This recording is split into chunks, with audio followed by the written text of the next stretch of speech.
நமக்கு கேட்டதை அள்ளித்தரக்கூடிய கோல்டன் மினிட்ஸ்ன்னு சொல்லக்கூடிய அபிஜித் நட்சத்திர நேரம் மார்ச் மாதத்தோட நாள் வந்தாச்சு. மார்ச் 15ஆம் தேதி ஞாயிற்றுக்கிழமை பிரம்ம முகூர்த்த நேரத்தில் வந்திருக்குன்னு சொல்லப்படுது. நேரம் இந்த பிப்பில் குறிச்சிருக்கேன் பாருங்க. காலையில் பிரம்ம முகூர்த்த நேரத்தில் 4:38 5:02 வரை இருக்குதுன்னு சொல்லப்படுது.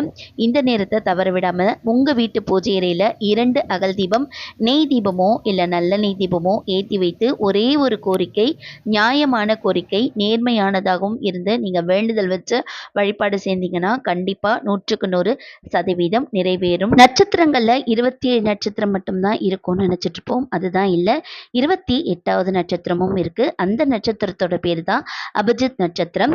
இந்த நட்சத்திரத்தை நம்ம கிருஷ்ண பரமாத்மா தன்னுடைய மயில் பீலியில் ஒழிச்சு வச்சுக்கிட்டாராம். ஏன்னா இந்த நட்சத்திர நேரத்தை யாருமே கெடுதலுக்காக உபயோகிக்க கூடாதுன்றதுக்காக. அவ்வளவு அற்புதமான நட்சத்திர நேரமாக இது. இந்த நேரத்தில் நம்ம கெடுதல் நினைக்காம நல்லது மட்டுமே நினைத்து இந்த நேரத்தில் நம்ம தீபம் ஏற்றி வழிபாடு செஞ்சுக்கணும். அவ்வளோ அற்புதமான நேரம் தான் இந்த அபிஜித் நட்சத்திரம் நேரம். அபிஜித் நட்சத்திர நேரம் மாதத்திற்கு ஒரு முறை வரும். இந்த நேரத்தை தவற விடாமல் தீபம் ஏற்றி பலனடையலாம். ஓகே ஃப்ரெண்ட்ஸ், எனக்கு தெரிஞ்ச மெசேஜை உங்ககிட்ட ஷேர் பண்ணியிருக்கேன். நீங்களும் ஒரு 4 பேருக்கு ஷேர் பண்ணிவிடுங்க. நல்லதே நினைப்போம், நல்லது நடக்கும். தேங்க்யூ ஃப்ரெண்ட்ஸ், டேக் கேர், பாய்.